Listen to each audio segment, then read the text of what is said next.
Pati commentary, pina-fact check ng mga buset. Ako, ang daming pina-fact check sa akin yan eh. Yung iba, ngayon ko lang nakikita eh. Hindi ko alam na pina-fact check kasi wala naman nagbabasa dyan sa mga yan. Sa Vera Files. Shame, options are not facts. Opinions pala.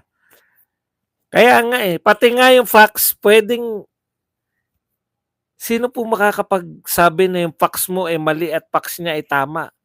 Kung pareho kayo may pinagbabatayan. Lalo na kung parehong tsuri lang yung sinasabi nyo.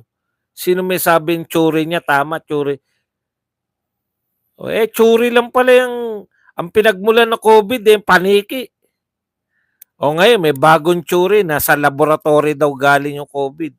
Kita nyo? Nakikita nyo po kung paano po yung facts. Minamanipulate din minsan yung facts. Di ba? Ang good governance ni President Rodrigo Roa Duterte ang sukatan at pamantayan ng hinahanap-hanap ng sambayan ng Pilipino. Your Congress don't do anything for you people. Correct. Nakita ko po na ads nyo na nag-appear sa vlog mo ngayon, Kuya Badge, yung campaign video ni Budots Revilla. Wala tayong control dyan. Serbadong legacy ni Drilon, yung lagi siyang tulog sa Senado. Pag may session, pwede pang 6-episode series sa Netflix. Dahil kay Duterte, hindi magtitino driver namin. Dati pagkahatid sa amin sa Mega Mall, bumabatak sa EDSA crossing. Pero ngayon, masama pamilya niya dahil clean living na siya. Kita nyo? Marami po nabago talaga eh. Durugin natin ang gobyernong bangag para di tayo malugmok sa rurok ng kahirapan. Magkaibang English structure ng West at East dito sa Amerika. Walang tamang English, even Americans knew it. Alam nyo, tayo lang naman yung sa totoo po. Tayo lang tayo lang naman yung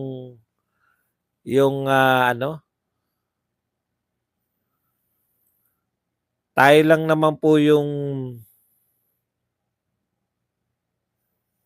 masyadong mag-grammar. Di ba? Kaya na hindi tayo natuto eh. Tignan nyo, hindi nyo ba napansin? Wala namang Japanese language sa atin. Pero ang dami pong mga natutong Hapon ng salitang Hapon. Di ba? Ang dami pong Pilipino nagtrabaho sa Japan. Marunong na sila magsalita ng Hapon. Kasi wala silang barrier na ang sa kanila, sa Japan sila kinakailangan nila matuto para magkaunawaan sila ng kausap nila, kadil nila. Pero dito po sa Amerika, sa English, ang dami natin dahil mula kinder tinuturuan na tayo mag-English. Kaya dapat kabadong-kabado tayo, baka wala tayo sa proper hindi conversational yung English natin. Ang English natin ay textbook. What is your name? My name is. Where do you live? I live at. Di ba? Kaya hiyang-hiya tayo, hindi natin alam. Pwede naman. Ako nakailang bansa na po ako. Hindi naman ako marunong mag-inchik. Hindi naman ako marunong mag-Korea. Pero nagkakaunawaan kami. Conversational yung English ko eh. How much? 1? 20? 20? Don't like? Kaysa Englishin mo sila ng yung mga yung natutunan mo. Kaya yung mga Amerikano, hirap sila kasi gusto nila yung English nung kausap nila, yung English nila. Kaya umaangal sila, hindi raw nila maintindihan mga taga-Vietnam, taga-Hong Kong. Puta yung conversational lang. Where?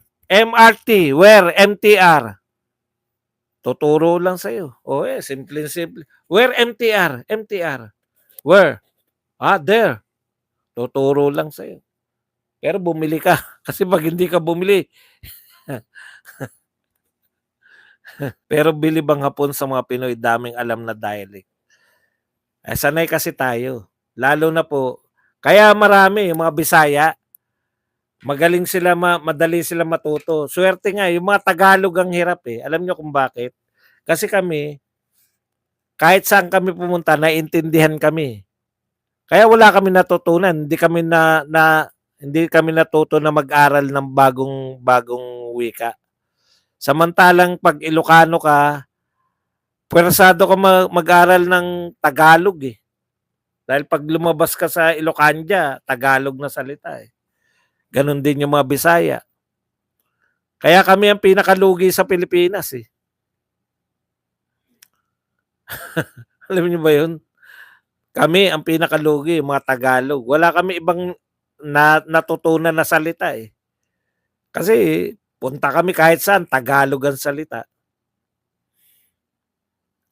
Kaya lang, halimbawa, isang linggo o 2 linggo ka sa Davao, naunawaan mo na yung mga sinasabi ng mga tao eh. Maunawaan mo na eh. Kaya talagang tumigil ka lang na matagal, magkakaunawaan. Siguro ano lang, investigasyon sa mga vlogger, pag-aksaya na naman ng pera ng bayan, correct. Alam nyo, pag-aksaya na naman yan. Alam nyo kung bakit nila kinasayan eh. Yang Quadcom talaga, wala na. Hindi na mabenta yung AJK nila eh. Si Mayor pa si Duterte yung tinatalakay ngayon. Wala po magugulat niya. Niligaw na naman ng HOR ang Reaction TV Idol. Niligaw na naman HOR ang issue. Mabaling sa kanilang tao para ma-divert ang attention. Sabay Blanc, mag-file na si Kong Ukab sana bukas. Lori Garcia, tama po, dami narinig, alam na salita, lalo na Davao. Basta nagkakaintindihan kayo ng kausap mo, pwede na yun. Ibang Middle Eastern English, European English, American English, wooded right English, nobody. Filipino English, standard, still work wrong in Americans. Gumagalaw na ba ang 2025 budget ngayon? Kaya marami na naman bang budget sa mga trolls? Ano po yan? Election budget po yan. May attorney na daw para sa mga vlogger, libre from KOJC. Attorney daw po. Hindi, inalok kami ni Pastor. Si Pastor Kimeloy, nakausap namin yan eh. Alam mo na mga kasama ko, lagi nila iniisip na, paano pag pinatawag kami, Pastor? Ako bahala sa ano nyo. Kasi yung Jose Maria College, di ba marami siya na, College of Law. Maraming gumagraduate na lawyer dyan. So yun, pro bono para sa mga vlogger. Boss Buds, kaya nga dito sa overseas priority mga Pilipinos because of English proficiency. Kahit helpers lang, mas magaling pa English nila sa employers. Correct. Kaya karamihan ng mga, di ba, dyan sa ibang bansa, karamihan ng mga, lalo na sa mga hindi English-speaking countries, ang mga una nilang tutor, yung mga kasama sa bahay na Pilipino, Pilipina. Magagaling eh. At